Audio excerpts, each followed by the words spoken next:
إن الحمد لله نحمده ونستعينه ونستغفره ونتوب إليه ونعوذ به من شرور أنفسنا ومن سيئات أعمالنا من يهده الله فلا مضل له ومن يضلل فلا هادي له وأشهد أن لا إله إلا الله وحده لا شريك له وأشهد أن محمدا عبده ورسوله يا أيها الذين آمنوا اتقوا الله حق تقاته ولا تموتن إلا وأنتم مسلمون يا أيها الناس اتقوا ربكم الذي خلقكم من نفس واحدة وخلق منها زوجها وبث منهما رجالا كثيرا ونساء فاتقوا الله الذي تساءلون به والأرحام إن الله كان عليكم رقيبا يا أيها الذين آمنوا اتقوا الله وقولوا قولا سديدا يصلح لكم أعمالكم ويغفر لكم ذنوبكم ومن يطع الله ورسوله فقد فاز فوزا عظيما أما بعد فإن أصدق الحديث كلام الله وخير الهدي هدي محمد صلى الله عليه وعلى آله وسلم وشر الأمور محدثاتها فإن كل محدثة بدعة وكل بدعة ضلالة وكل ضلالة في النار. Möhtərəm müsəlmanlar, ən birinci təqvalı olmağıza çağırıram. Və necə bilirsiniz, biz Rəcəb ayındayıq. Və Rəcəb ay bizə bəzi şeylər yada salır. Ən birinci haram aylardan birincisidir. Haram ayda da bilirsiniz ki, Allah Subhanahu taala bəzi ayları haram edib. 4 ay haramdır.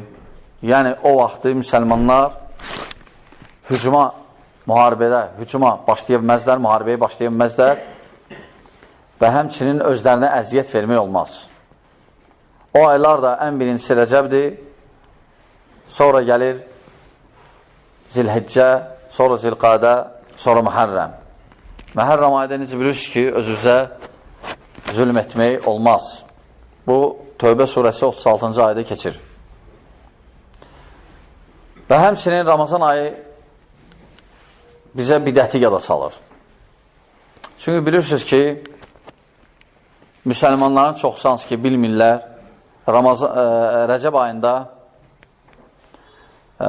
cürbəcür özlərindən bidətlər eləyirlər. Bu ay həmçinin bizə bidəti yada salır. Ki, bidətdən çəkinmək, bidətdən ehtiyatlı olmaq.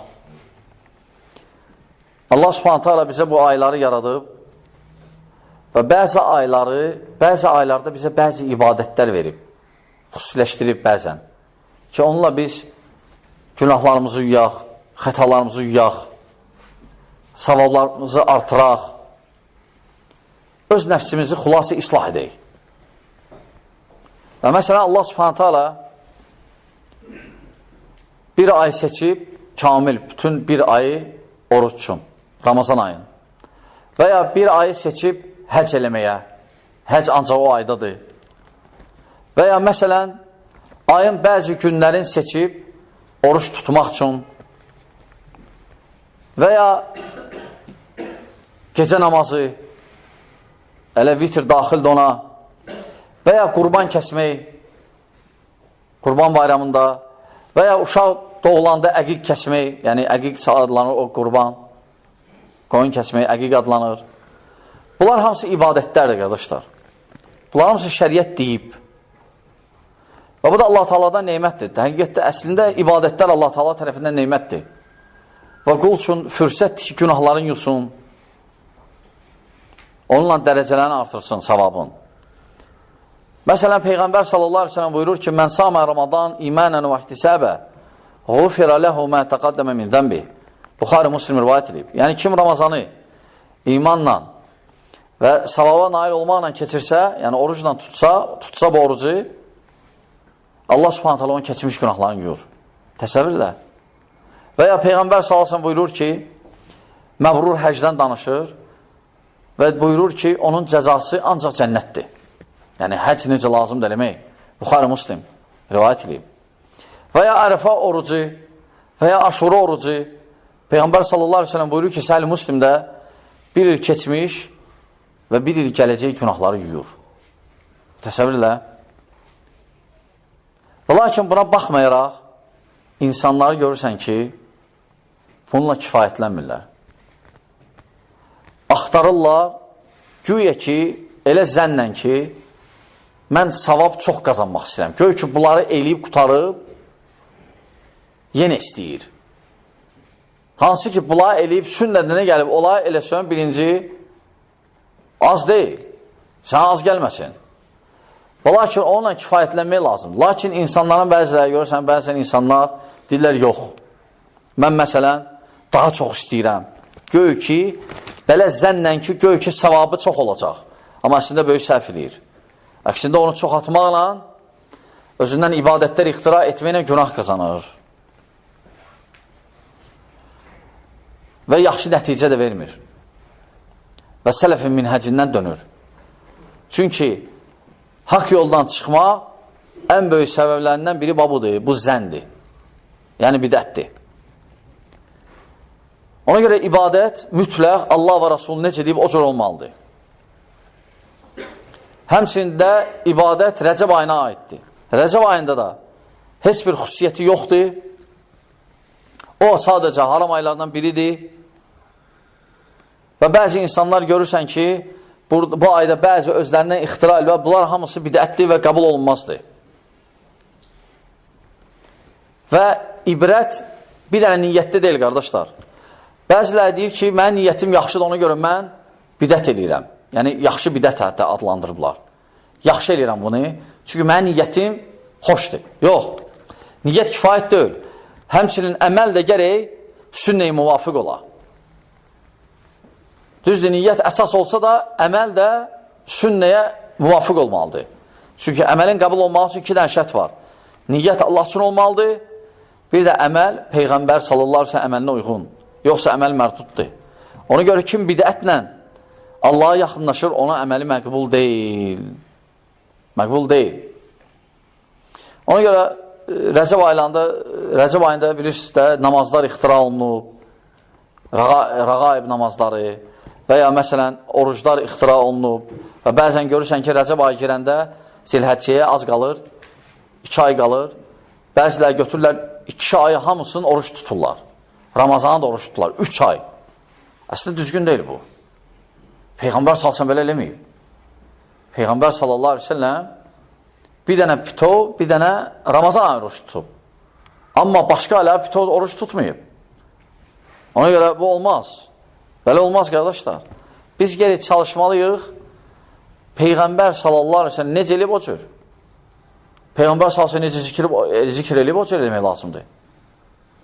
Ona görə hər bir əməli müqayisə eləyin Peyğəmbər sallallahu aleyhi ve sellem dediyinə əməlinə. Əgər uyğundursa, eləyin. Uyğun dörsə eləmə. Olmaz, çünki sən bununla əksinə zərər verirsən. Və bidət də təhlükəlidir, qardaşlar.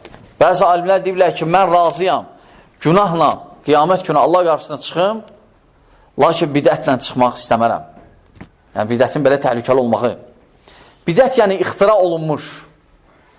Yəni, insan gəlir, ixtira edir özündən, hansı ki, bunu qabaq eləməyiblər, ondan fərqlənir. Bidət mənası budur.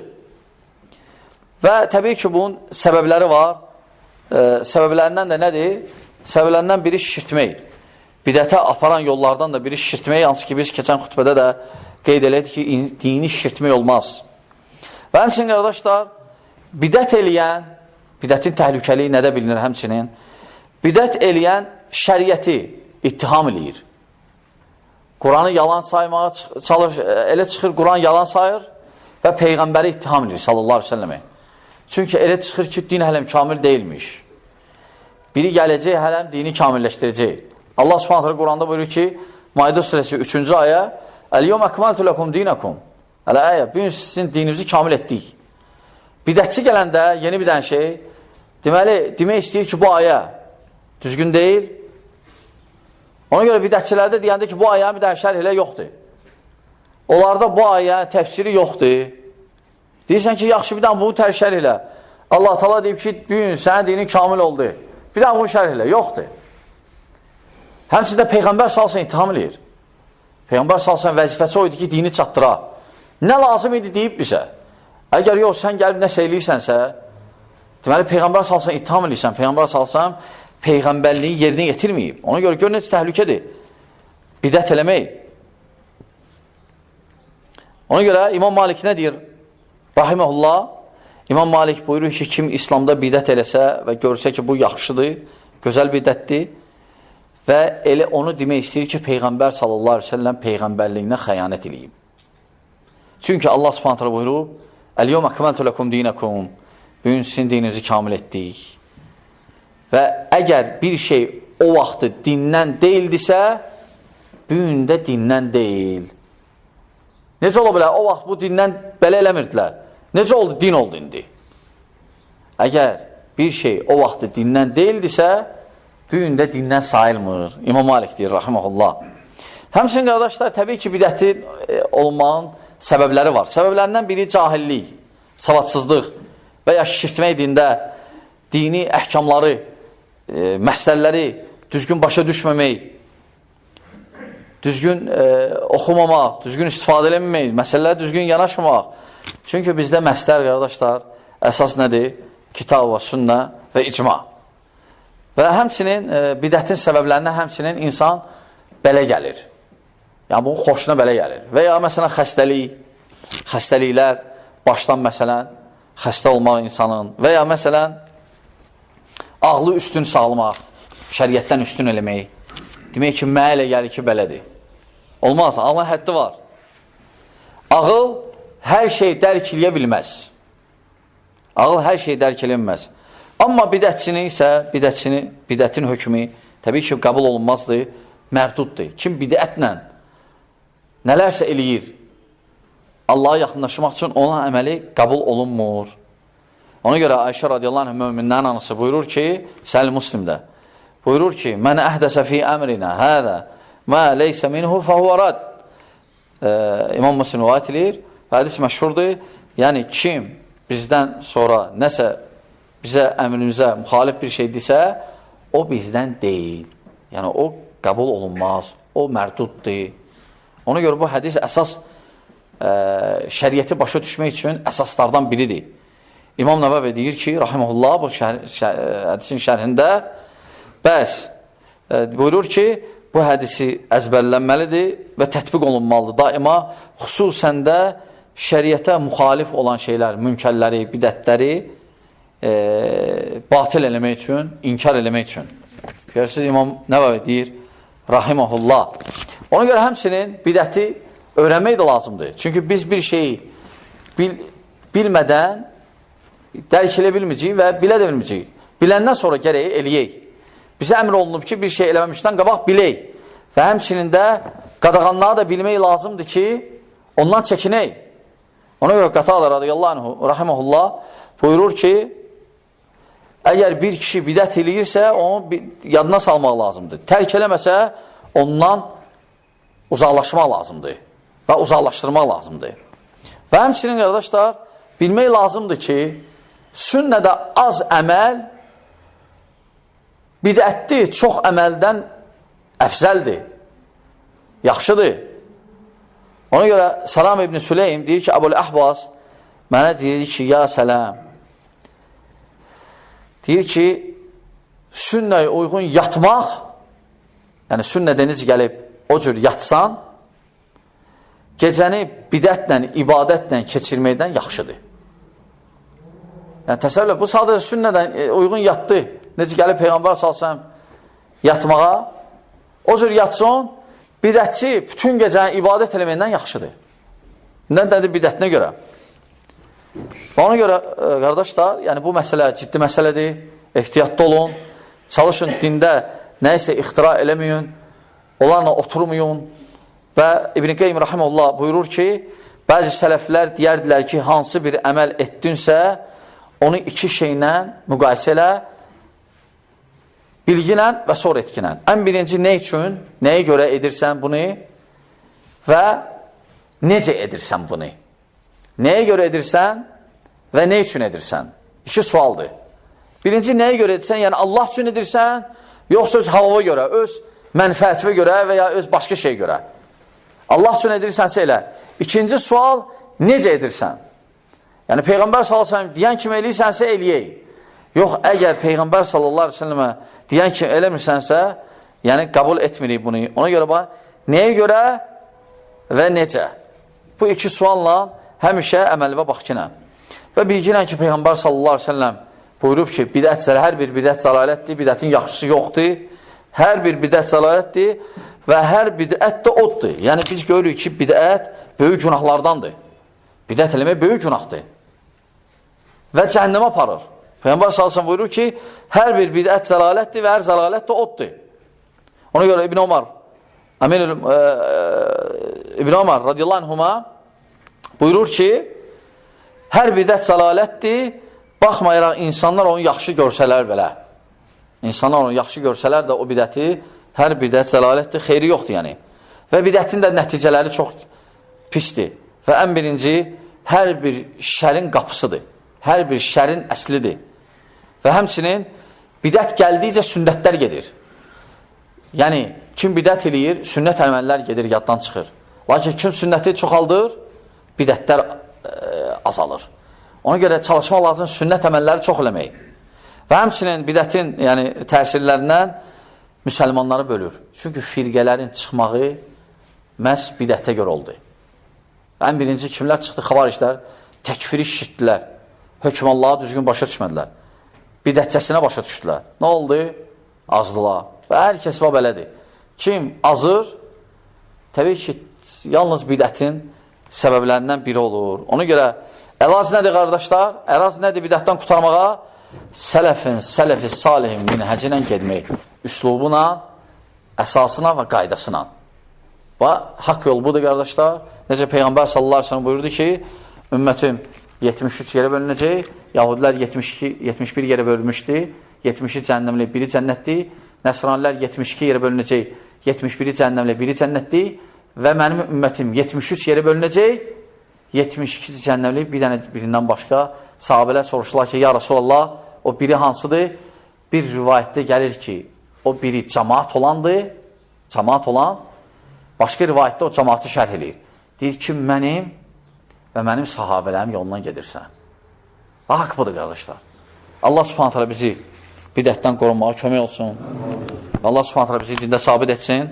Allah subhanət hələ müsəlmanlara kömək olsun. Allah subhanət hələ bizi fitnədən və bəlalardan qorunmağa kömək olsun. Aqul həzə və əstəğfirullah li və ləkum və lisəilir muslimin min kulli zəmb əstəğfiru innehu huvəl ğafurur rəhim. Elhamdülillahi Rabbil alemin və salatu və salamu alə əşrafil ənbiyyəl mürsəlin Seyyid Muhammedin və alə alihi və ashabi əcmain. İbadallah, İnnəllaha ya'muru bil adli vəl ihsani və itə'izil qurbə və yenhanil fəhşai vəl munkari vəl bəği yaidukum leallekum tədəkkarun və lizikrullah ekber və Allahu ya'lemu ma tasnaun və qimus salam. İxlasla.com saytı tərəfindən təqdim olundu.